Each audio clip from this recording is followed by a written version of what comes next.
parents. Aimons Dieu de tout notre cœur. Et Dieu se souviendra de nous. Le travail de l'âme, c'est important. Et voilà comment Marie est en train de méditer sur la parole. Marie est en train de méditer sur l'œuvre de Dieu. Marie est en train de méditer sur ce que l'Éternel avait fait dans sa vie. Et voilà comment l'ange Gabriel apparaît. Et quand l'ange Gabriel apparaît, alors quelque chose s'est passé. Elle était effrayée.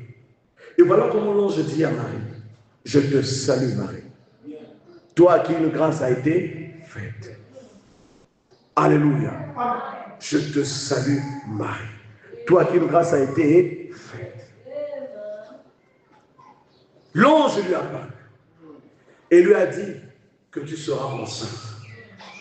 Et l'enfant que tu porteras, tu lui donneras le nom du Seigneur Jésus-Christ.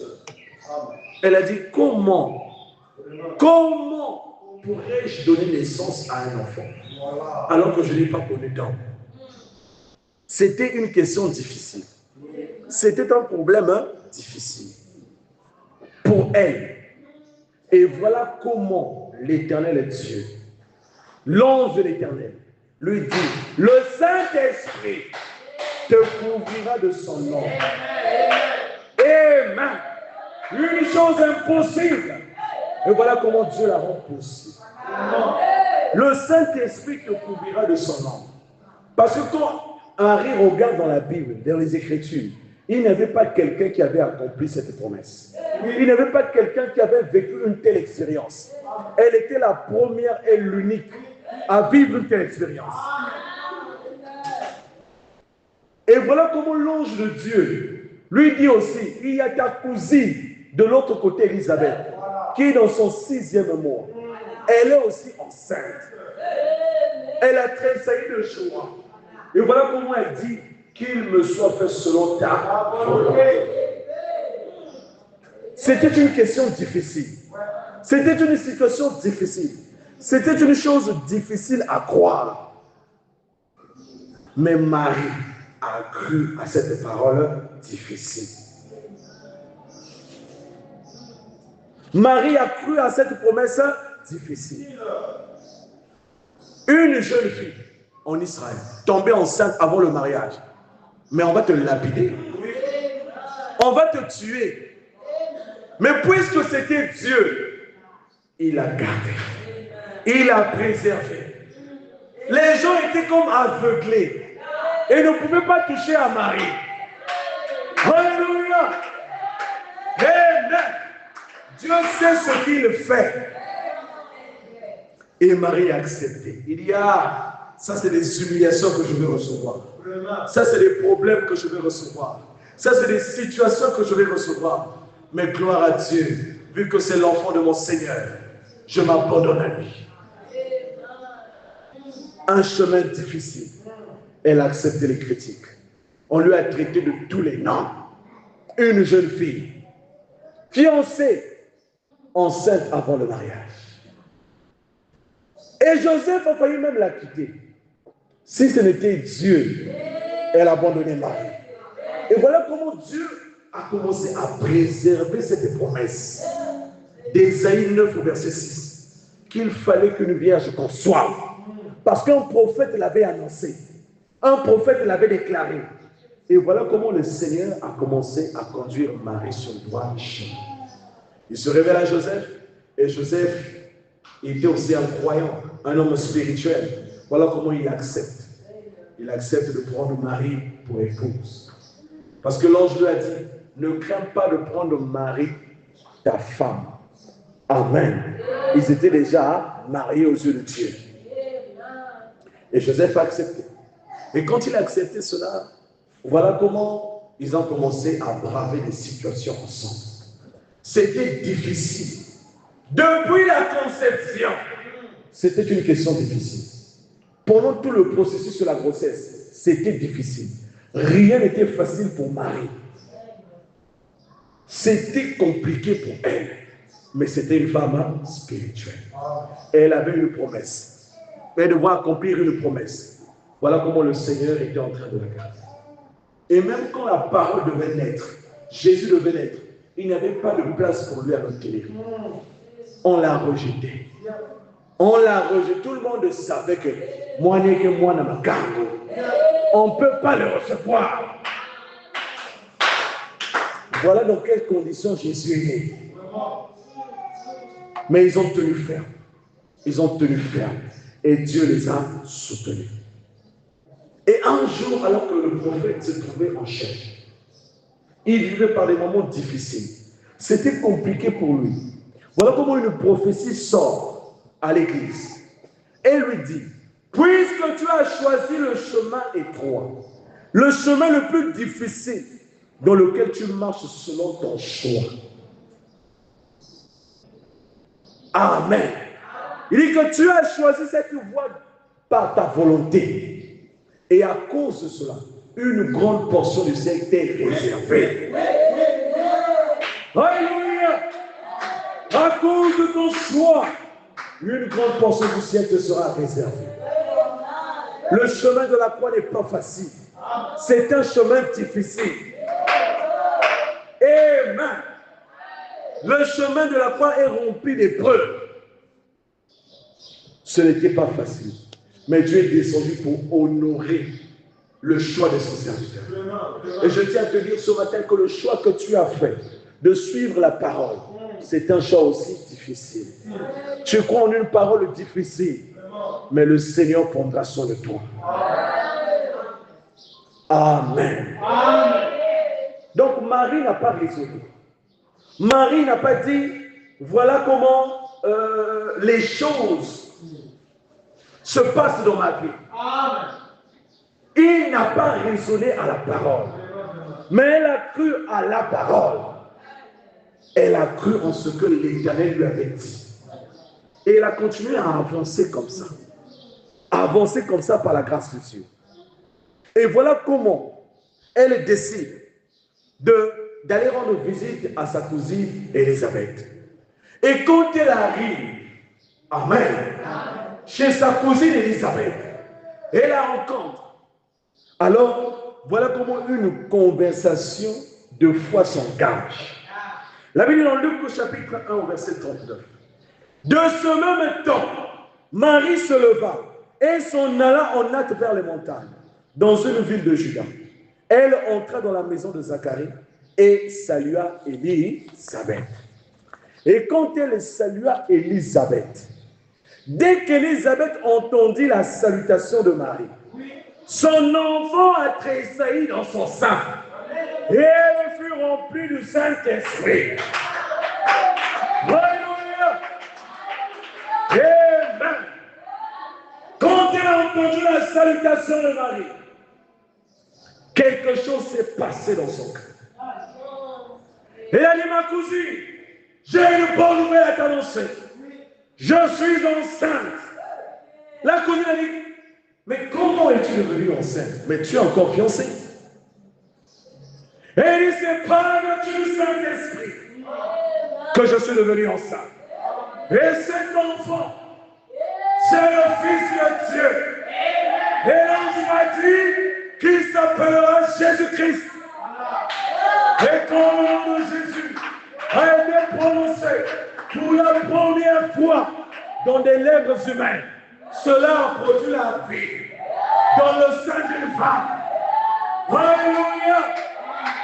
Et l'enfant qui était dans le sein d'Élisabeth était mort. Alléluia. Dans son ventre, il n'y avait plus de vie. Élisabeth s'était enfermée dans la maison. Elle ne sortait plus. Amen. Et voilà comment Dieu envoie sa fille vers Élisabeth pour rendre témoignage à la lumière. C'est pourquoi Jean-Baptiste a dit, je ne suis pas la lumière, mais je viens rendre témoignage à la lumière. Gloire à l'Éternel. Il est la lumière de notre vie. Il est la lumière de nos âmes. Et quand le nom de Jésus a été prononcé, le mort est revenu à la vie. Amen. Et la Bible dit, Quand ils entendront la voix du Fils de Dieu, les morts reviendront à la vie. Gloire à Dieu. Amen. Et le prophète déclare, un vrai serviteur de Dieu, quand il parle de la part de Dieu, amen, la voix du Fils de Dieu est en lui. Gloire à l'Éternel. S'il y a quelque chose qui est mort en vous, je le ressuscite au nom de Jésus. Amen. Et voilà comment Élisabeth tressaillit de joie en entendant le nom de Jésus. En entendant ce nom, l'enfant a tressailli de joie. Amen. C'est pourquoi la Bible dit, il s'est tellement humilié que le Père l'a souverainement élevé, qui lui a donné un nom qui est au-dessus de tous les noms. Alléluia. Et tout genou fléchira au nom de Jésus. Au ciel, sur la terre et sous la terre. Ils fléchiront. Gloire à Dieu. Amen. Ils vont tous fléchir dans le nom de Jésus. La maladie doit fléchir au nom de Jésus. Les difficultés doivent fléchir au nom de Jésus. Les sorciers doivent fléchir au nom de Jésus. Amen. Prenez tout ce que vous voulez, mais ça fléchira. Gloire à Dieu. Ils fléchiront, car notre Dieu est puissant. Gloire à l'Éternel. La puissance de Dieu est immuable. Amen. Il ne change pas. Et voilà comment Élisabeth reconnaît la visitation qu'elle a reçue. Elle a béni le nom du Seigneur. Et de cette conversation est né un cantique merveilleux. Gloire à Dieu. Et juste après cela, Élisabeth n'a pas critiqué sa sœur. Élisabeth n'a pas dit, mais toi là vraiment, tu n'es même pas encore engagé totalement avec ton mari. Et voilà comment tu vas coucher avec un homme. Il n'a pas dit cela. Mais elle a entendu la version des faits de sa sœur. Elle a reconnu dans cette version-là la main de Dieu. Vous comprenez cela? Un chrétien mature ne peut pas se contenter de lui. Alléluia. Apprenons à aller au fond de l'affaire. Avant de dire quoi que ce soit contre ton frère, aie d'abord la bonne personne. Va vers ton frère. Demande-lui, qu'est-ce qui t'est arrivé? Qu'est-ce que tu as?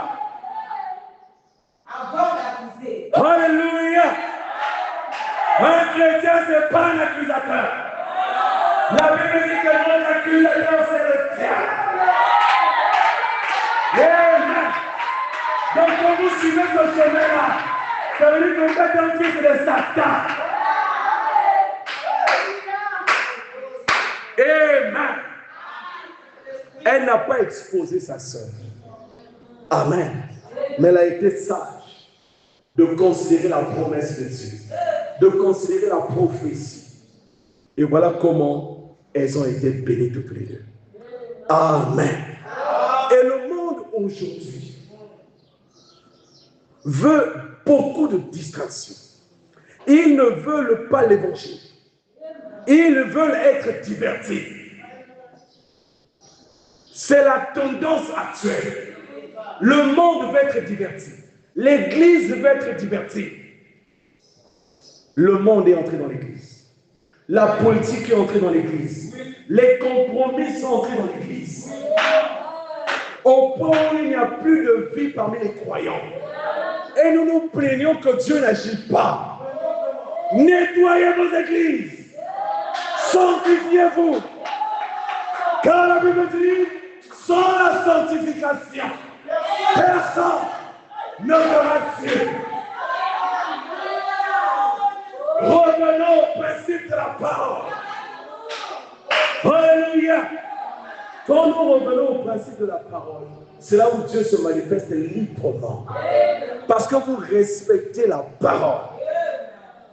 Aujourd'hui, c'est la distraction. La distraction totale. Des gens qui vont à l'église tous les jours. Mais leur vie ne change pas. Mais pourquoi?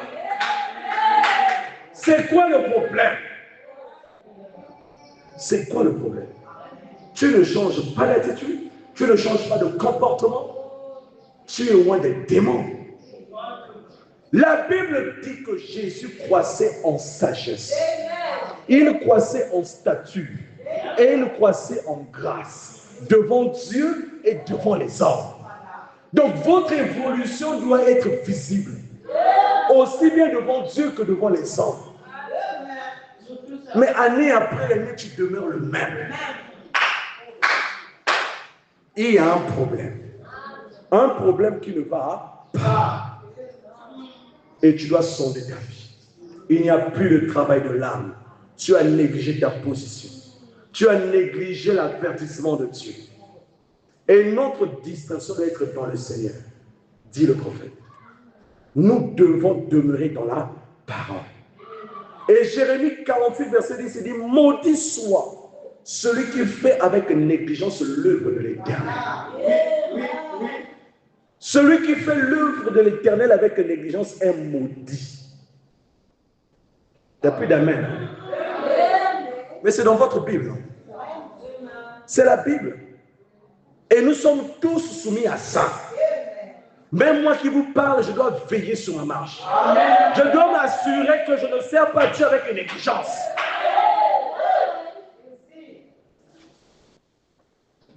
Maudit soit celui qui fait avec négligence l'œuvre de l'Éternel. Beaucoup s'attirent des malédictions. Et vous êtes étonné qu'on prie pour vous tout le temps, vous n'êtes pas guéri. Vous êtes étonné qu'on prie pour vous tout le temps, votre situation ne change pas. Et vous êtes conscient dans votre cœur qu'il y a des péchés à confesser. Mais confessez-les. Avec Dieu, on ne prend pas des raccourcis. Confessez-les. Et Dieu vous bénira. 1 Timothée 5, verset 6. Mais celui qui vit dans les plaisirs est mort, quoique vivante. On a des morts vivants parmi nous. Des gens qui sont là qui parlent, des gens qui sont là qui entendent, qui agissent, mais au fond ils sont morts. Morts dans les plaisirs du monde. Morts dans le monde. Il n'y a plus de vie en lui. Plus de vie. Et ne se soucie même plus de lire sa parole. Ne se soucie même plus de lire sa Bible. Alors que Dieu t'a donné la Bible pour ton instruction à toi. Pour ton édification. Revenons à Dieu. L'Église a perdu sa position. Aujourd'hui, sur les réseaux sociaux, je ne vous exhorte pas de suivre ce mouvement-là. Surtout dans le monde du message. On va dégâts après dégâts, dégâts après dégâts. Ça ne vous dit rien. Il y a quelque chose qui ne va pas. Les gens ont quitté la parole. Les gens ont abandonné la parole. C'est ça la seule raison. Ils ont quitté la parole. Parce que si on avait véritablement l'amour dans nos cœurs, on prendrait le soin de passer plus de temps dans la prière. Quand un sujet qui fait ravage sur les réseaux sociaux finit, peu de temps après, c'est quelqu'un qui annonce un autre sujet. C'est la distraction.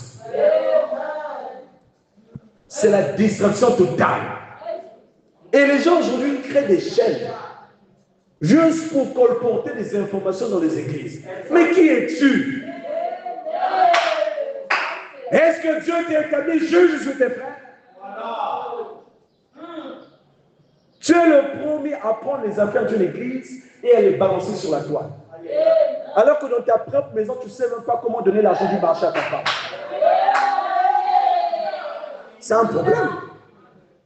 Ta Ta vie elle-même, elle est désordonnée. Mais tu t'occupes des affaires des autres. Ne soyons pas ce genre de chrétiens. Concentrons-nous sur notre marche. Je comprends pourquoi le prophète a prêché les désillusions au jour du jugement. Beaucoup seront déçus. Celui qui sera déçu, c'est ce prédicateur-là, c'est ce frère bien-aimé-là, qui venait tout le temps à l'église, avec la Bible sous les aisselles, croyant qu'il rentrera, alors que sa vie n'est pas en ordre. Mais la prostituée, elle sait qu'elle pourrait dans le mal. Elle ne sera pas déçue si on lui dit que tu iras en enfer. Vous comprenez ça? C'est sérieux. Et l'enlèvement pointe à la porte. On ne sait pas quand est-ce qu'il viendra. Mais nettoyons nos robes. Préparons-nous. Il y a des prophéties qui s'accomplissent ça et là. Nous devons faire un travail personnel. Arrêtez de vous occuper des affaires des autres. Concentrez-vous sur vous-même. Concentrez-vous sur vous-même. Il y a un travail, il y a beaucoup de travail à faire dans cette église. Tu peux venir ici jeûner toute la journée pour l'église. Ça fait quoi? Vous comprenez ça? On a un travail à faire. La distraction est entrée dans le camp. Le prophète dit, donc encore une fois, prêché le 17 novembre 63, paragraphe 69. L'Église a depuis longtemps rendu de son respect. L'Église a depuis longtemps perdu de son respect. Les gens ne respectent plus l'Église. J'en ai rencontré beaucoup. Quand vous lui parlez de l'Église, ça entre là, ça sort. Non pas parce qu'il n'aime pas Dieu. Il aime Dieu. Mais c'est à cause des dégâts qui se font là-bas qu'il ne veut plus repartir. Qu'il veut pour lui rester à la maison. L'Église a perdu son respect. À cause de qui? Des bien-aimés. Des soi-disant frères. Disons croire à la parole. Mais ils ne croient pas. Ils sont des véritables pierres d'achoppement. Vous êtes des témoins, ceux avec qui nous allons évangéliser. Les réactions des gens sur la route. Il y a une maman qu'on a rencontrée au fond de la ruelle là-bas. On lui apporte l'évangile et dit, parce qu'on bon, si un bon, mais si un bon, vous comprenez ça? Et à un moment donné, elle est revenue, elle a commencé à raisonner. Elle dit que est-ce que vous réalisez ces paroles? C'est les hommes qui sont mauvais. La parole est toujours bonne. Mais c'est l'homme, avec son intelligence bizarre, qui veut ramener les choses à sa manière. Pour mettre les autres dans son système. Respectez les âmes de Dieu. Ils quittent leur maison pour venir vous écouter quand même. On doit respecter les fils de Dieu. Et Dieu a payé le prix fort pour les sauver. Pourquoi nous devons les maltraiter? C'est des âmes de Dieu. Amen. L'Église a depuis longtemps perdu de son respect. Plus de respect. Vous parlez de l'Église, les gens ne veulent même plus entendre parler de l'Église. Ils disent,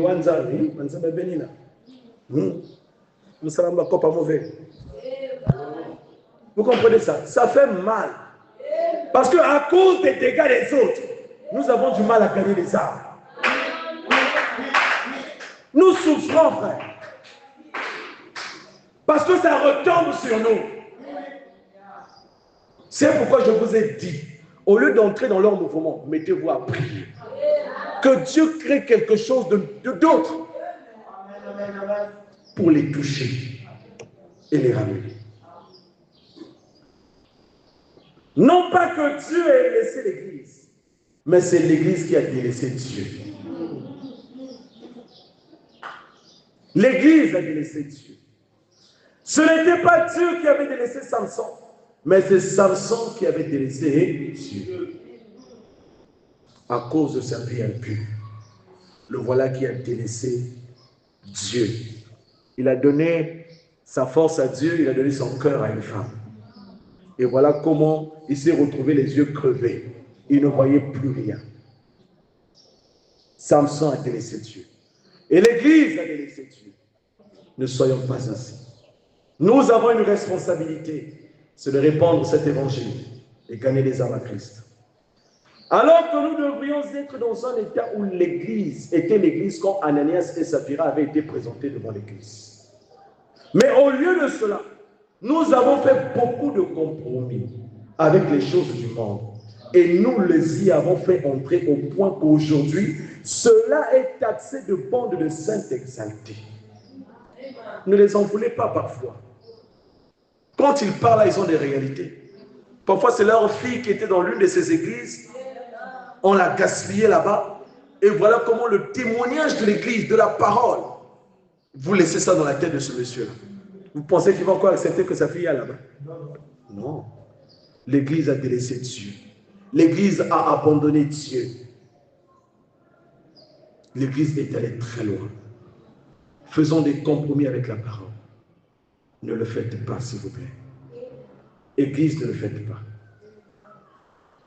Et on est pratiquement arrivé à un autre défi, ou plutôt à une autre célébration, où les dieux païens peuvent parler à l'église. Et l'église se tient là impuissante, vaincue, spirituellement nue. C'est la vérité. Quand vous regardez l'état des églises aujourd'hui, c'est la vérité. Le prophète avait raison. L'église est devenue impuissante, spirituellement nue. Les églises deviennent des points de repère de Satan. Au lieu que ce soit un lieu de refuge, où les enfants de Dieu auront la paix, où les enfants de Dieu seront reconstruits, où les enfants de Dieu seront bénis. Mais au lieu de ça, ils viennent ramasser d'autres esprits. C'est juste. Au lieu de ça, ils viennent recevoir l'esprit du pasteur. Nous ne venons pas à l'église pour recevoir l'esprit du pasteur. Nous venons recevoir l'esprit de Dieu.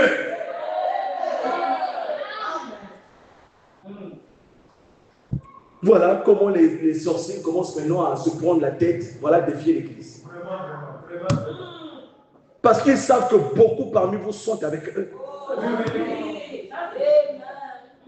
Et parfois, ces sorciers sont en collaboration avec le pasteur. Ces sorciers sont là en train de traiter, de voler les étoiles des fils de Dieu. C'est ce qui se passe, frère. Et vous êtes étonné que votre enfant était intelligent. Mais depuis qu'il a commencé à fréquenter cette église, l'enfant n'est plus intelligent. Il n'aime plus l'école. C'est l'œuvre de Satan. Voilà comment le pasteur, par sa vie, laisse entrer la vie de Satan dans l'église. Et l'église devient impuissante, ne peut plus rien faire. Et on est humilié partout. Quelquefois, j'ai honte quand mes collègues au service parlent du message. Mais je bénis le Seigneur parce que mon témoignage au milieu d'eux est propre. Amen. Il ne peut pas ouvrir la bouche pour dire qu'un a fait ceci. Je m'assure à garder mon témoignage propre. Et là, ils comprennent simplement que le problème, ce n'est pas l'église, mais c'est eux-mêmes.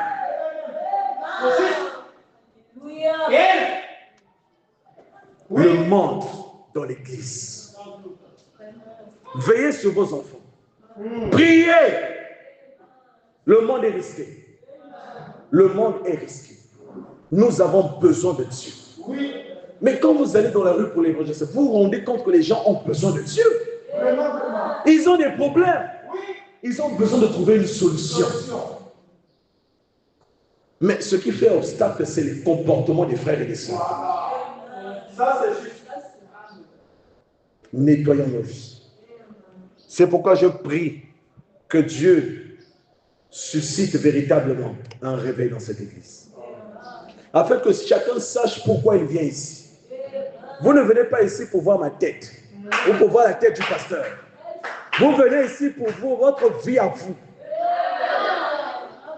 Assurez-vous de grandir en Christ. Amen. Samson a délaissé Dieu. Au temps d'Ananias et de Saphira, quand il pouvait se présenter devant Pierre en mentant, l'esprit les dévoilait. L'esprit les dévoilait. Au point où il y avait une crainte parmi le peuple. Nous devons avoir la crainte de Dieu. La crainte de Dieu n'est plus dans les cœurs.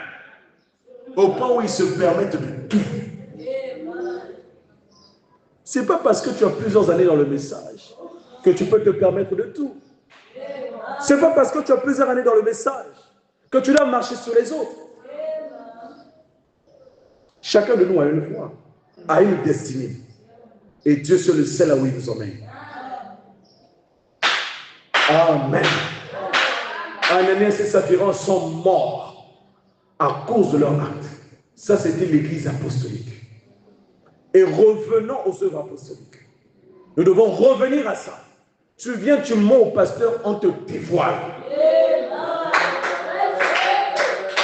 Tu viens, tu fais tes histoires là, on te dévoile. Comme ça, avant de rentrer ici, là, tu répares déjà ta vie. On a besoin d'une église propre. On a besoin d'une église sérieuse. Dieu a besoin des hommes sérieux. Pas des gens dont la tête commence à aller, je ne sais pas comment. Que Dieu nous ramène cette expérience d'Ananias et Saphira. Le Saint-Esprit à l'œuvre. Travaillons au travers des apôtres.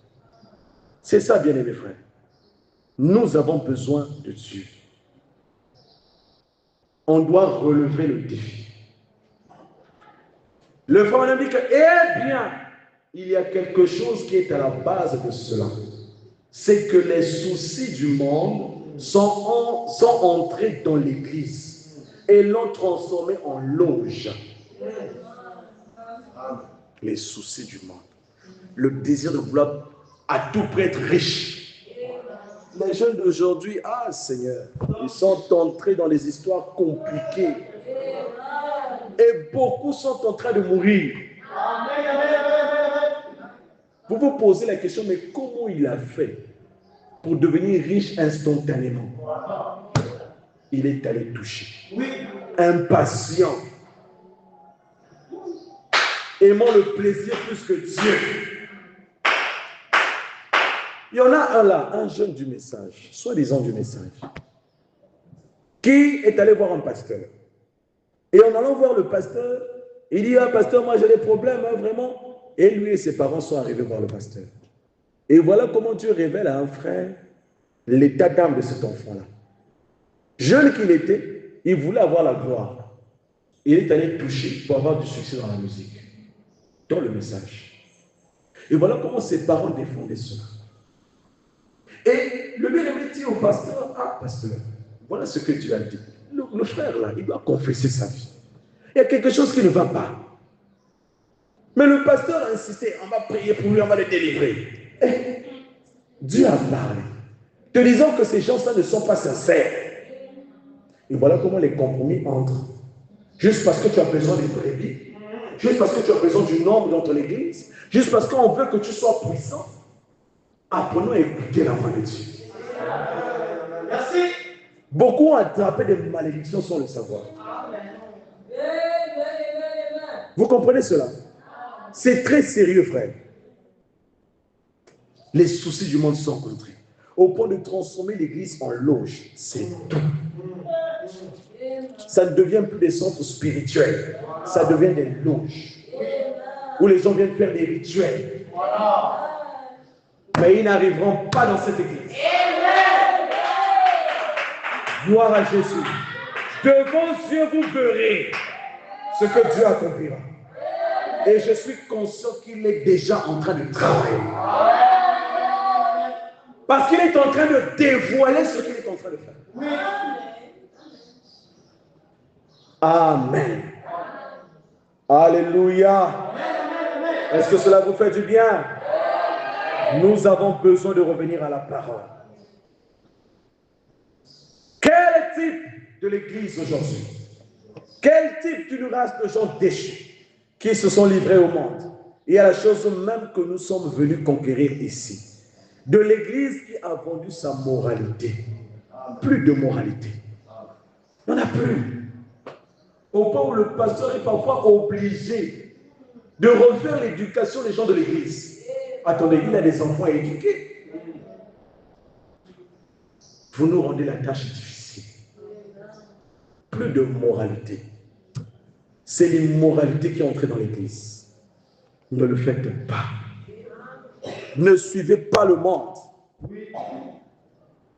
Samson a vendu sa force. Amen. Ne soyons pas comme lui. Voilà comment nous nous retrouvons dans une situation où l'Église est à terre, où l'Église doit relever le défi, où l'Église doit reprendre le flambeau, parce qu'on ne comprend plus, ça devient comme une peste, ça devient comme une maladie qui gagne les églises. On ne refuse pas qu'il n'y ait pas de problèmes dans une église, mais que ces problèmes ne soient pas à cause de votre mauvaise vie. Ces problèmes ne soient pas à cause de vos compromis. Vous comprenez ça?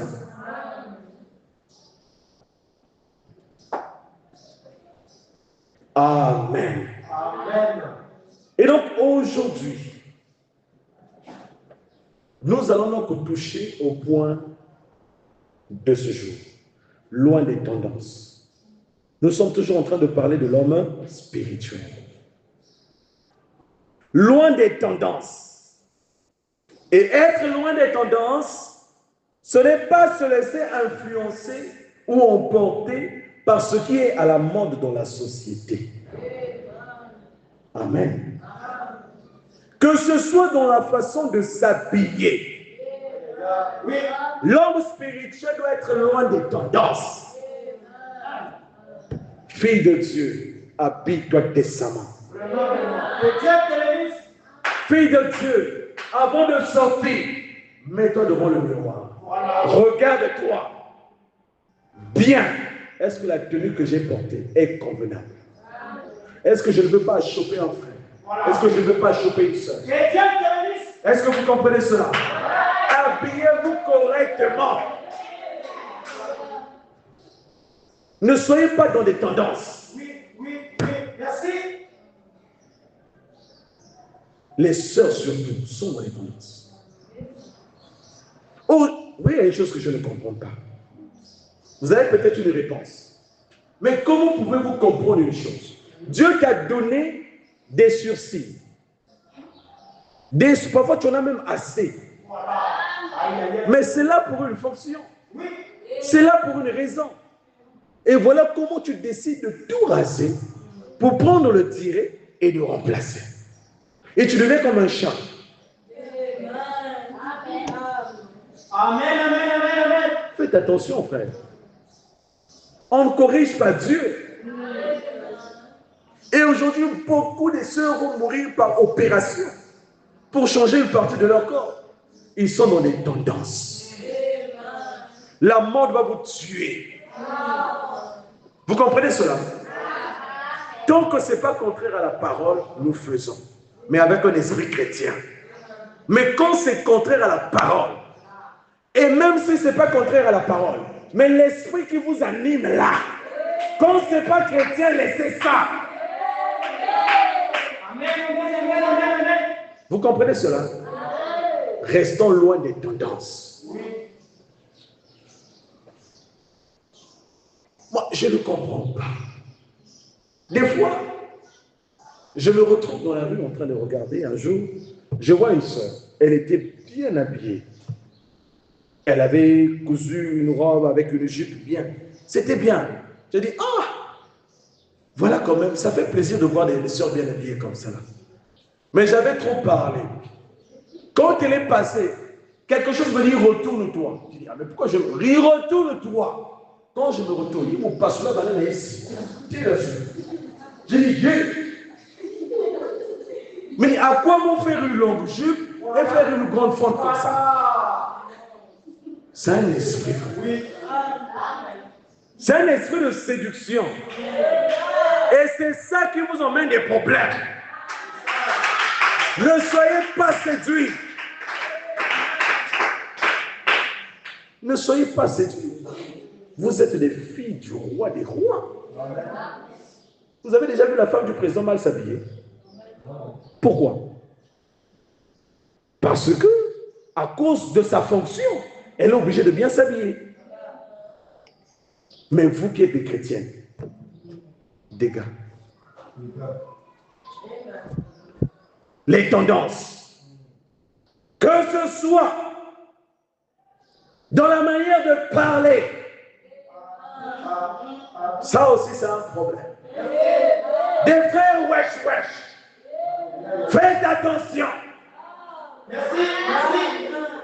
Un chrétien éduqué, un chrétien poli, un chrétien est respectueux. Il respecte les aînés. C'est pas parce qu'on est frère que tu es en droit de me manquer du respect. Si tu essaies, je te tape. Excusez-moi de le dire comme ça. Mais il y a certaines personnes, il faut les rééduquer. C'est pas normal, frère. Au nom de la parole, te voilà qui comprend. Déjà, tu ne comprends pas bien la parole. Tu commences à l'adapter à ta façon. Et tu vas manquer de respect aux gens. Tu es un impoli. Le prophète dit que nous devons respecter. Ayant du respect. Pour tout le monde. Ayant du respect. Amen.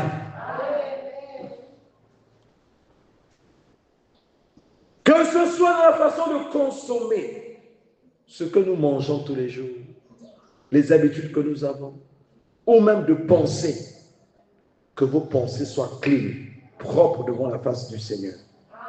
Vous comprenez ça? Au point où si Dieu descendait ce matin, on ouvrait la tête de chacun, on regardait ce qu'il avait, ça doit être propre. On ne doit pas vous voir ici à l'église et vos pensées sont ailleurs. Vous comprenez ça? Restez dans la parole. Évitez les tendances. Un homme spirituel est loin des tendances. Cela peut aussi vouloir dire ne pas suivre aveuglement la mode vestimentaire. La mode vestimentaire, surtout avec les sœurs. Ah, ma sœur, bébé, ça ne te passe. Aujourd'hui, il y a une sorte de couple que je vois souvent chez les sœurs. Et elle achète toute une pièce de paille. Pièce à mon film. Elle va chez le couturier. Elle décide de prendre juste un morceau. Et là, elle met le filet. Là, on met tiens ici. En fait, je me pose juste la question. Mais pourquoi tu as acheté ce paille? Vous voyez, là où le soleil est en train de partir. Et ça va comme ça, petit à petit. Et les cinq sont en train d'entrer aussi dans ça. La mode, les tendances. Ce qui fait que même pendant le jour de mariage, des sœurs maquillées, avec des fonds de teint, des vernis à ongles. C'est une honte. Donc le seul jour que tu as trouvé de péché, c'est celui-là. Oh non, c'est mon mariage. Quel mariage?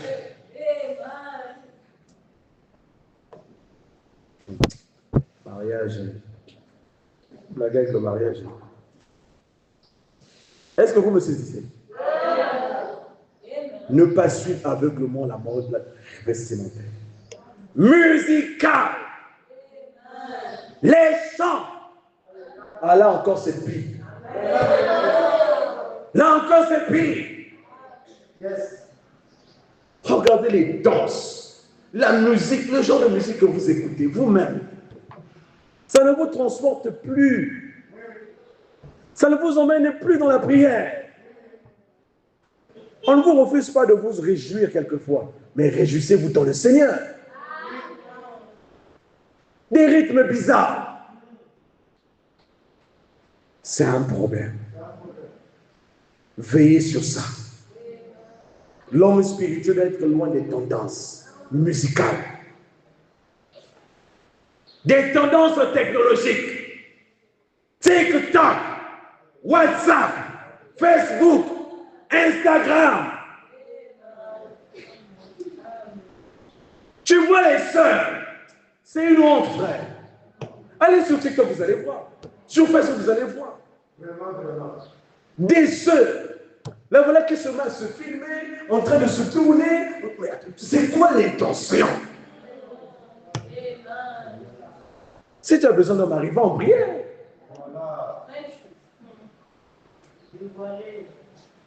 Il y a des choses que je ne peux même pas dire ici. C'est une honte. Les chrétiens suivent maintenant la tendance technologique. Servons-nous de ça pour annoncer l'évangile, pour annoncer la parole. Mais ça ne doit pas être un outil d'esclavage pour nous asservir. Au point où si la journée tu n'as pas accès à Facebook, tu es mal à l'aise. Si tu n'as pas accès à Facebook, à WhatsApp, tu es mal à l'aise. Ça veut dire qu'il y a un esprit qui est déjà entré. Ça commence à te dominer. Tout le temps téléphone, tout le temps téléphone, tout le temps téléphone. On te demande même de citer 4 promesses ici, tu seras incapable. La tendance technologique. Un homme spirituel doit être loin des tendances. Garder une indépendance de pensée. Sans se conformer à ce que la majorité fait juste parce que tout le monde le fait. On n'est pas comme les autres. Nous sommes un peuple à part. Nous sommes un peuple acquis. Nous sommes un sacerdoce royal. Nous ne ressemblons pas au monde. Nous ne ressemblons pas au monde. Nous devons prendre du recul face à la pression sociale. Les réseaux sociaux qui imposent une certaine marche. Restons loin de ces choses. Amen. Utilisons cela à bon escient. Quand vous sentez que ça devient un frein pour vous, mettez ça de côté. Amen. Un homme spirituel n'est pas influencé par n'importe quoi. Mais il est influencé par la parole. Amen. Et Marie était influencée par la parole. Elle ne s'est pas laissée influencer par les critiques. Elle ne s'est pas laissée influencer par ce que les gens disaient à gauche et à droite. Elle est restée avec la parole. Vous comprenez ça? Au point où les mages ont quitté au loin pour venir adorer leur vrai Jésus. Amen. Tout ça, c'était pour honorer la foi de Marie. Pour lui dire que tu as combattu le bon combat. Même si tu as donné naissance à cet enfant dans une bergerie. Amen. Dans un endroit sale. Mais moi, l'Éternel, j'enverrai des gens là pour honorer cet enfant. Et la Bible dit que Marie ne faisait que repasser ces choses dans son cœur. Elle était heureuse de voir ce que le Seigneur faisait dans sa vie. Amen. Être loin des tendances. Romains 12, verset 2. Ne vous conformez pas au siècle présent, mais soyez transformés par le renouvellement de l'intelligence, afin que vous discerniez quelle est la volonté de Dieu, ce qui est bon, agréable et parfait. Vous comprenez cela? Que vous discerniez ce qui est bon, agréable et parfait. Ne vous conformez pas. Quand vous voyez que ces choses-là ne se conforment pas à la parole, laissez ça. Sinon, on va vous confondre avec le monde. Or, vous n'êtes pas du monde. Vous êtes différents. N'aimez point le monde, ni les choses qui sont dans le monde. Si quelqu'un aime le monde, l'amour du Père n'est point en lui. C'est clair. Si ton cœur est tourné vers le monde, l'amour de Dieu ne sera pas en toi. Amen. 1 Jean chapitre 2 verset 16. Car tout ce qui est dans le monde, la convoitise de la chair, la convoitise des yeux et l'orgueil de la vie ne vient point du Père, mais vient du monde. Et le monde passe, et sa convoitise aussi. Mais celui qui fait la volonté de Dieu demeure éternellement. Vous comprenez ça? Celui qui fait la volonté de Dieu demeure éternellement. Soyons des enfants adonnés à la parole. 1 Pierre chapitre 14. jusqu'au verset 16. Car des enfants obéissants, comme des enfants obéissants, ne vous conformez pas aux convoitises que vous aviez autrefois. Vous comprenez ça? Il précise. Aujourd'hui, vous êtes parmi nous, mais hier, vous étiez quelque part. Vous viviez selon les convoitises du monde. Et vous savez vous-même ce qui vous animait. Vous savez vous-même ce qui vous conduisait. Et Pierre vous dit que vous ne devrez plus vous conformer d'après ces convoitises-là. Il y a certains chrétiens qui ont ramené ces anciennes convoitises du monde dans leur vie. Parce qu'ils ont été négligents. Ce qu'ils ont laissé il y a longtemps, ça revient encore. À cause de la négligence. À cause de la négligence. C'est un péché. Ne le faites pas. Les combats que vous avez déjà vaincus, vous les ramenez encore dans votre vie. Pourquoi? Vous voyez comment vous vous mettez vous-même en difficulté. Mais puisque celui qui vous a appelé est saint, vous aussi soyez saints dans toute votre conduite. Selon qu'il est écrit, vous serez saints car je suis saint. Dieu veut la sanctification. Dieu veut que son peuple soit sanctifié.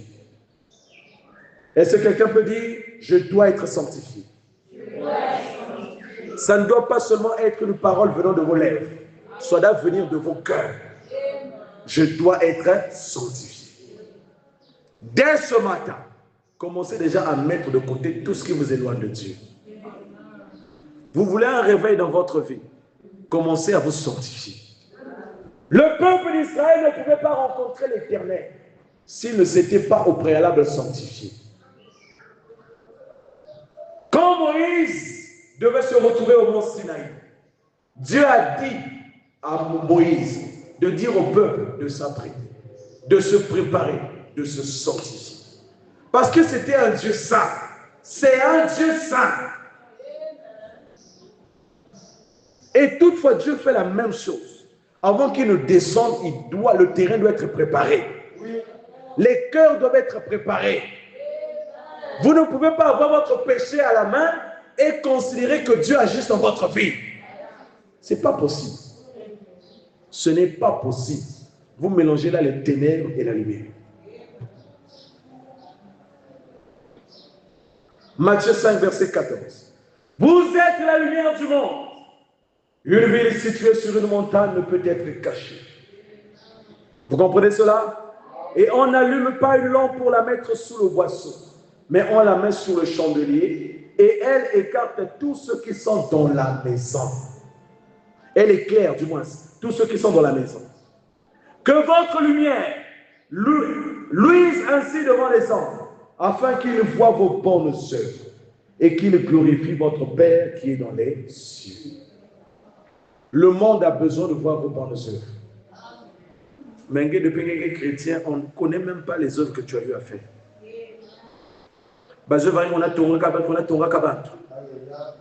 C'est ça ton passe-temps. Toujours là en train de colporter des nouvelles, de rapporter des histoires.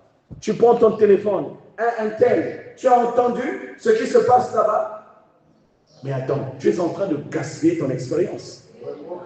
Tu es en train de gaspiller ta vie. Tu es la lumière du monde.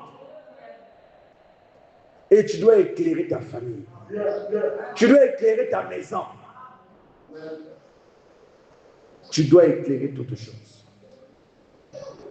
Amen. Et vos bonnes œuvres doivent être manifestes, afin que le Père qui est dans les cieux soit glorifié. Et le prophète dit, donc montre-nous le Père. Verset le 21, 61, je suis en train de descendre. Paragraphe 61 aussi. Eh bien, c'est ce qu'il en est de la parole de Dieu. Si vous prenez n'importe quelle promesse de Dieu et que vous la placez dans une atmosphère correcte, elle reproduira exactement ce qu'elle est, selon sa vie. Vous n'avez pas compris.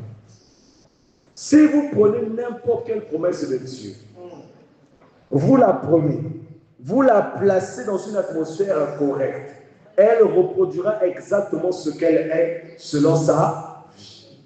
Je vous donne un exemple. Nous chantons souvent des cantiques ici. Et on peut prendre un cantique, peu importe lequel. On le chante. Le même cantique qui vous apporte l'onction, le même cantique qui vous fait danser, parce que vous êtes disposé, vous vous réjouissez de ce cantique. Mais quand vous êtes lourd, on prend le même cantique, vous verrez que ça ne marchera pas. Parce que dans vos cœurs là, il n'y a pas encore assez d'atmosphère. Vous comprenez ça? C'est la même chose. Quand l'atmosphère n'est pas agréable, n'est pas disponible, la parole de Dieu aura du mal à œuvrer. Donc en fait, c'est vous qui permettez à Dieu d'agir librement. Vous voulez voir Dieu? Laissez-lui agir. Vous voulez voir Dieu? Ouvrez-lui votre cœur. Vous voulez voir Dieu? Laissez-lui accomplir ce qu'il a fait.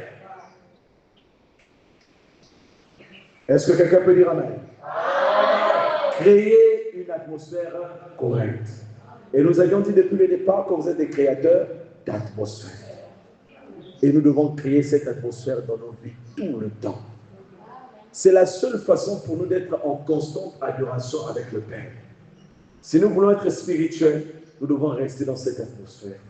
C'est en restant dans cette atmosphère que le Seigneur t'instruira, qu'il te montrera ce que tu dois faire, qu'il te dira certaines choses dont tu as besoin. Quelquefois, tu n'auras même pas besoin de prier, mais il te donne une conduite. Parce qu'il y a toujours cette atmosphère favorable autour de toi. Faisons comme Marie, méditons la promesse, méditons la parole, et nous verrons cette parole s'accomplir. Amen. Voilà comment l'homme spirituel doit s'éloigner des tendances. Ne soyons pas dans des tendances, mais soyons éloignés des tendances. Vous comprenez cela? Ne soyez pas dans les tendances. Veillez, regardez ce qui se passe dans le monde et n'imitez pas ce qu'ils font. Hier, on a lu l'écriture ici, je crois, dans le psaume 37, avec les frères, où on disait, mais il y a certaines personnes qui vivent dans le mal, mais ils sont bénis, ils sont prospères. Nous avons lu le psaume de David, qui disait que, mais lui aussi, il a vu ça. Il a envié le méchant, parce qu'il est prospéré, parce que dans sa vie, tout était bien. Mais il a dit que quand j'ai pénétré le sanctuaire de Dieu, que j'ai regardé, il a eu une mauvaise fin. Donc faites attention. La bénédiction matérielle n'est pas le signe que Dieu est avec vous. Vous comprenez ça? Et même si le ciel est fermé pour vous maintenant, ça ne veut pas dire que Dieu vous a quitté aussi. Vous comprenez cela? Dieu est souverain dans sa façon de faire. N'enviez pas les méchants. Laissez-les progresser comme ils progressent. Mais nous voulons bien finir notre marche. Comme Samuel pouvait se lever et dire au peuple, dites-moi, est-ce que je me suis mal comporté devant vous? Est-ce que j'ai pris quelque chose qui appartenait à quelqu'un? Tout le peuple a témoigné de l'expérience de Samuel. Que non, tu ne nous as rien fait. Mais nous, ce dont nous avons besoin, c'est d'un roi. Vous comprenez cela? Samuel veillait à sa marche. Et il est allé en paix devant la face du Seigneur. Et nous devons avoir une fin heureuse, une fin glorieuse. Non pas une fin bizarre, une fin mystique. N'imitons pas le monde. Et j'aimerais aussi dire à l'Église, ce n'est pas parce que vous voyez toutes les têtes ici là qui viennent pour le même objectif. Non. Concentrez-vous sur votre vie. Priez le Seigneur, il vous conduira. Priez le Seigneur, il vous bénira. Priez le Seigneur, il vous donnera ce dont vous avez besoin. N'imitez pas le monde, ne copiez pas le monde, n'enviez personne. Soyez vous-même. Amen. Alors je vais inviter l'Église à se lever. Nous sommes arrivés à la fin. Par rapport à ce qui vient d'être dit, par rapport à ce qui vient d'être annoncé, certainement que tu as été concerné quelque part. Certainement que ton cœur a été touché quelque part. Dieu te donne la possibilité et Dieu te donne la grâce de s'abandonner à lui, de se recommander à lui, Maintenant, nous allons tous élever la voix et prier le Seigneur. Prie Dieu sincèrement dans ton cœur. S'il y a un péché dans ta vie, un péché que tu caches, que tu n'as pas encore confessé, viens à l'autel ou dis à Dieu, Seigneur, voilà ce que j'ai fait de mauvais. Seigneur, aide-moi à revenir à toi. Nous devons tous être agréables devant la face du Seigneur. Nous devons tous venir devant la face de Dieu et obtenir grâce. Nous devons tous croître spirituellement, croître en sagesse, en grâce, en stature. Personne ne doit rester au même endroit. Nous devons tous grandir dans la foi. Car ce message a été apporté afin que l'épouse de Dieu vive des merveilles de Dieu. Prions le Seigneur. Glorieux et merveilleux Père Céleste. Merci encore une fois pour ta grâce, Seigneur. Merci Jésus-Christ pour ton amour. Merci Jésus-Christ pour ton soutien. Merci Seigneur pour tout ce que tu ne cesses de faire pour nous, Papa. Éternel, ce matin, tu as encore manifesté ta gloire, tu as encore manifesté, ô Seigneur, ton amour. Tu nous as parlé, ô Seigneur, comme un père parle à ses enfants. Ô Éternel, notre Dieu de gloire, là où nous avions failli, Seigneur, nous te prions de nous pardonner. Là où, Seigneur, notre Dieu tout-puissant, ô Père, nous nous sommes égarés, Seigneur. Je te prie de nous ramener sur le droit chemin. Nous ne voulons pas, Père tout-puissant, suivre les tendances de ce monde. Nous ne voulons pas, Seigneur, être influencés par le monde. Nous ne voulons pas, Seigneur, notre Dieu, être influencés, Seigneur Jésus, par des comportements mentaux. Ô Père éternel, nous voulons, Seigneur, avoir pour conducteur le Saint-Esprit. Nous voulons, Seigneur, avoir pour maître le Seigneur et Sauveur Jésus. Nous voulons, Seigneur Dieu, avoir pour Seigneur et Sauveur Jésus-Christ dans nos vies et dans nos sangs. Éternel, garde-nous, Papa, dans ta présence et dans ta parole. Garde-nous, Seigneur, dans ton amour, ô Dieu, et prends simplement le contrôle de toutes choses. Seigneur, je me recommande à toi. Seigneur, je m'abandonne à toi, Seigneur. Et je prie, ô Dieu Tout-Puissant, que tu te souviennes aussi de cette église, Seigneur. Éternel, souviens-toi de chaque frère. Souviens-toi de chaque sœur, Seigneur. Oh Dieu, nettoie-nous, Papa, complètement et totalement par ton sang précieux. Seigneur, nous ne voulons pas, Père éternel, traîner dans nos vies, Seigneur, des péchés inconfessés. Nous ne voulons pas, Seigneur, traîner dans nos vies, Papa, des péchés inconfessés, oh Dieu. Seigneur, souviens-toi de nos âmes. Souviens-toi de nous, Papa, quand nous recommandons toutes choses entre tes saintes événements. Jésus, notre Dieu, restons notre foi, restons notre marche, restons nos vies, Seigneur, et prends le contrôle de toutes choses, Père de gloire. Nous recommandons tout à toi, Seigneur. Nous recommandons tout à toi, oh Dieu. Sois simplement béni, sois simplement loué, sois simplement exalté au nom du Seigneur et Sauveur Jésus-Christ. Viens, Père, que cette parole, Seigneur, puisse apporter la vie dans nos cœurs. Que cette parole, Seigneur, puisse apporter la vie dans nos âmes. Que cette parole, Seigneur, puisse changer notre être entier, Seigneur Jésus. Oh Dieu, tu nous as demandé de discerner ce qui est bon, ta volonté, Seigneur. Jésus, nous voulons marcher conformément à ta parole. Nous voulons marcher conformément au Seigneur. Nous voulons marcher conformément au Saint-Esprit, conformément au message de leur Seigneur. Que cette Église soit gardée loin des tendances. Que cette Église soit gardée, oh Dieu, loin des influences du monde de paix. Que cette Église soit un sanctuaire de la présence de Dieu. Que cette Église, Seigneur, soit un sanctuaire de la présence de l'Éternel. Jésus, sois avec nous. Jésus, soutiens-nous. Jésus, garde-nous. Jésus, bénis-nous. Jésus, fortifie-nous, Seigneur. Et accorde-nous des expériences avec toi. Accorde-nous, Père, des expériences, ô Dieu. Ô Père surnaturel et Seigneur. Jésus, saisis chacun de nous, du plus petit au plus grand, Seigneur, de la chair jusqu'au dernier bon, Seigneur. Que l'ange de l'Éternel Dieu puisse se traiter avec chaque cœur, puisse se traiter avec chaque âme. Seigneur, tu as dit que les paroles que je vous ai données sont esprit et vie. Alors permets, Seigneur, que la parole qui a été annoncée ce matin, Seigneur, la vie, ô Dieu, puisse entrer dans la vie de tes enfants, Seigneur. Au nom du Seigneur et Sauveur Jésus-Christ, je les recommande à toi, Père. Tout un chacun, Seigneur. Je place, au Père, chaque famille sous le sang. Je place, Seigneur, chaque bien-aimé sous le sang. Je place, Seigneur, la vie de tout un chacun dans ta présence, Seigneur. Qu'il ne s'éloigne plus de cette présence. Au nom puissant de Jésus-Christ. Maintenant, Père, nous déclarons ces paroles, ô Dieu de gloire, à l'endroit, Seigneur, de toute puissance démoniaque, sorcellerie, Père. Voulons agir dans cette église, Seigneur. Nous les maudissons au nom puissant de Jésus-Christ. Père éternel, oui, Seigneur notre Dieu, tu as dit qu'en ton nom, tout genou fléchira. Ils fléchiront au nom du Seigneur Jésus-Christ. Seigneur, j'annule, Père, l'effet de leur puissance. J'annule, Seigneur, leur procédé. J'annule, Seigneur, ô Dieu Tout-Puissant, leurs œuvres, Seigneur, dans la vie de cette église. Que chacun soit gardé dans le creux de ta main. Que chacun soit gardé à l'ombre du Tout-Puissant. Seigneur mon Dieu, préserve chacun, Papa, que ces influences n'atteignent pas tes enfants, Seigneur. Éternel mon Dieu, ô Père éternel, que toute attaque que sera orientée dans la vie de tes enfants, dans la vie de cette église, éternel mon Dieu, que cela, ô Père, puisse faire un retour à l'envoyeur. Nous renvoyons ces choses à ses propriétaires. Nous renvoyons ces choses à ses propriétaires.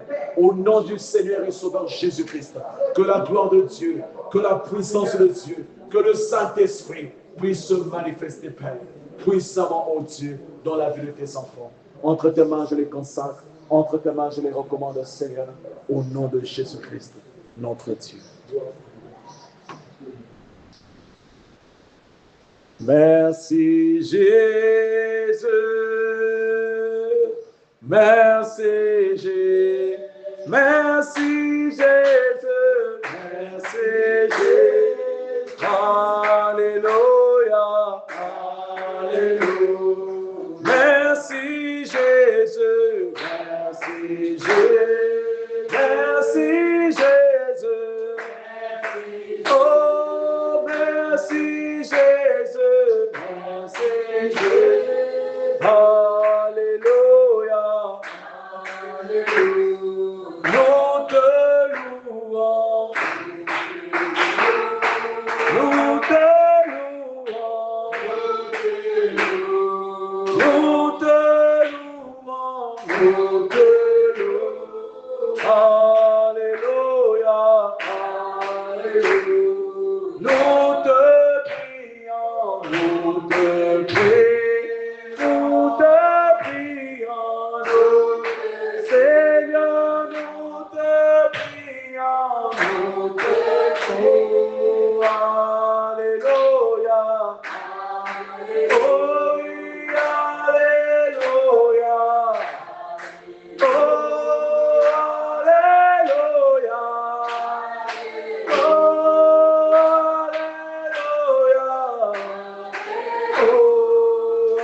alléluia, oh chantons alléluia,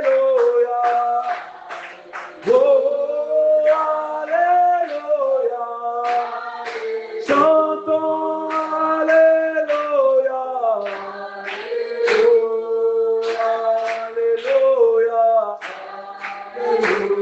alléluia. Glorieux et merveilleux Père Céleste, nous bénissons ton nom et nous te louons, Seigneur Jésus-Christ. Merci d'avoir pris soin de nous pendant ce culte, Seigneur. Jésus-Christ, notre Dieu, merci d'avoir parlé à nos cœurs. Nous te demandons maintenant, Père de gloire, de prendre cette parole, de l'enfoncer et de graver cela avec un burin de fer, afin que tes enfants ne l'oublient pas. Seigneur, notre Dieu, rentre avec eux. De la même façon que tu les as emmenés ici, ramène-les à la maison en toute sécurité, Seigneur. Jésus-Christ, que tout ce que Satan dressera comme pied sur leur chemin, Seigneur, je déjoue cela au nom du Seigneur et Sauveur Jésus-Christ. Que chaque fils de Dieu, membre de cette église, et à tous ceux qui nous ont visités ce matin, Père, soient gardés dans ta présence bénie. Seigneur, mon Dieu, mon roi, puissent-ils simplement avancer dans leur marche. Que rien ne puisse les empêcher de croître spirituellement. Que rien ne puisse les empêcher de croître financièrement. Que rien ne puisse les empêcher, ô Dieu, de croître physiquement, Père. Seigneur, bénis ce peuple, Seigneur, qui prend la peine de venir écouter ta parole. Seigneur, à cause de ce sacrifice, ô Dieu, je te prie de bénir abondamment ton peuple, Seigneur. Jésus, s'il y a un autre jour, permets que nous puissions tous nous rassembler ici pour t'adorer et te louer encore. Seigneur, merci, ô Dieu, de tout le temps déjouer les pièges de l'ennemi sur nos vies. Merci, ô Dieu de gloire, de nous protéger. Merci, Seigneur, d'être toujours, Papa, cette protection absolue pour les membres de cette Église. Seigneur, nous croyons que tu nous protégeras encore et encore. Et aussi longtemps que nous demeurerons en ces lieux, Seigneur, la main puissante de Dieu sera avec nous. Car l'ange de l'Éternel lui-même marchera devant nous, Seigneur, pour prendre soin de nos vies. Merci encore une fois pour ta parole. Merci, ô Dieu, de bénir ton serviteur Danick, qui n'est pas oublié de nous. Nous te prions de le bénir aussi, de fortifier son cœur, de lui accorder toujours une bonne santé, afin qu'il l'œuvre pour ta gloire. Bénis les saints d'Abidjan, Seigneur. Bénis les saints de Pointe-Noire. Bénis l'épouse de Christ dans le monde entier. Bénis tous tes serviteurs aussi, Papa, qui œuvrent durement, Seigneur, pour voir cet évangile aller plus loin. Bénis ceux qui te servent dans la vérité, Jésus. Et ramène, Seigneur, sur le droit chemin ceux qui se sont écartés. Oh Dieu, nous te prions, Seigneur, de les éloigner des tendances. Nous te prions, Seigneur Dieu, de les délivrer, Père, de ces influences mauvaises. Éternel notre Dieu, que nos églises soient de véritables sanctuaires de Dieu vivant. Que nos églises, Seigneur, soient des endroits où tes enfants, Père, trouveront la paix. Que nos églises, Seigneur notre Dieu, soient des endroits où tes enfants seront bénis. Éternel notre Dieu, que l'atmosphère qui régnera en ces lieux soit l'atmosphère du ciel. Éternel, même en notre absence, demeure en ces lieux. Ô Dieu, afin de prendre soin du bâtiment, de prendre soin de chaque objet, Seigneur. Ô Éternel, que rien ne t'échappe, Papa. Que tes yeux d'aigle, Seigneur, soient toujours sur cette assemblée. Éternel, bénis simplement nos vies. Nous recommandons toutes choses entre tes saintes et divines mains. Souviens-toi des dîmes et des offrandes qui seront également prélevées. Et rentre avec nous, Seigneur, en toute sécurité. Au nom du Seigneur et Sauveur Jésus-Christ, nous disons tous Amen. Que Dieu vous bénisse.